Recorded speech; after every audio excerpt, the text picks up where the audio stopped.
Hello friends. तो friends आज हम पढ़ने जा रहे हैं हमारा भारतीय इतिहास इंडियन हिस्ट्री में सिकंदर के बारे में। फ्रेंड्स सिकंदर से एग्ज़ाम में क्वेश्चन कभी कभी बन जाता है, तो इसको स्किप करना नहीं भूलना चाहिए हमको। इसको ज़रूर पढ़ेंगे हम, वो बहुत अच्छे से समझेंगे। कोई ज़्यादा बड़ा टॉपिक नहीं, छोटा सा टॉपिक है, लेकिन अगर अपना एक नंबर कन्फर्म हो जाता है पेपर में तो इससे अच्छी क्या बात है। ठीक है, तो फ्रेंड मैं आपसे बात करूँ सिकंदर के बारे में। तो फ्रेंड इसमें बताया गया है कि जो सिकंदर है उसका जन्म 356 ईसा पूर्व में होता है। सिकंदर का जन्म 356 ईसा पूर्व में होता है। फ्रेंड सिकंदर के जो पिता थे उनका नाम फिलिप था। क्या था? फिलिप था। सिकंदर के जो पिता थे उनका नाम फिलिप था। इस पर लिखा है कि फिलिप 359 ईसा पूर्व में मकदूनिया का शासक बन जाता है। जो सिकंदर के पिता थे फिलिप, वह 359 ईसा पूर्व में मकदूनिया के शासक बन जाते हैं और इनकी जो हत्या है वो 329 में कर दी जाती है। सिकंदर अरस्तु का शिष्य था।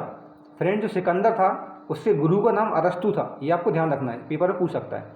सिकंदर ने भारत विजय का अभियान 326 ईसा पूर्व में किया। मोस्ट इंपोर्टेंट क्वेश्चन एसएससी और रेलवे का। फ्रेंड सिकंदर ने भारत पर विजय का अभियान किस वर्ष किया? तो वो किया था 326 ईसा पूर्व। ये मोस्ट इंपोर्टेंट क्वेश्चन बनेगा फ्रेंड, कई बार आया है। सिकंदर का सेनापति सेल्यूकस निकेटर, ये भी बहुत इंपॉर्टेंट क्वेश्चन है, डायरेक्ट पूछता है एग्जाम में कि सिकंदर का सेनापति कौन था। तो फ्रेंड सिकंदर का सेनापति सेल्यूकस निकेटर था। ठीक है, आगे लिखा है कि सिकंदर को पंजाब के शासक पोरस के साथ युद्ध करना पड़ा। सिकंदर जो था फ्रेंड उसको पंजाब का एक शासक था पोरस, उसके साथ युद्ध करना पड़ा था।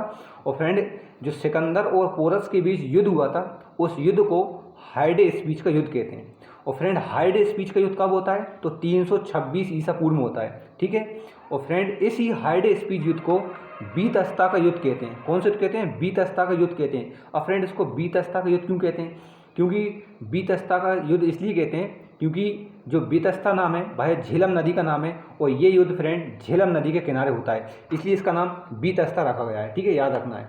ठीक है, इसके बाद इसमें लिखा है फ्रेंड, इसमें लिखा है कि सिकंदर स्थल मार्ग द्वारा, सिकंदर जो था भाई स्थल मार्ग द्वारा 325 ईसा पूर्व में भारत से लौटा। यानी कि 326 में उसने भारत पर आक्रमण किया, पोरस से युद्ध करा।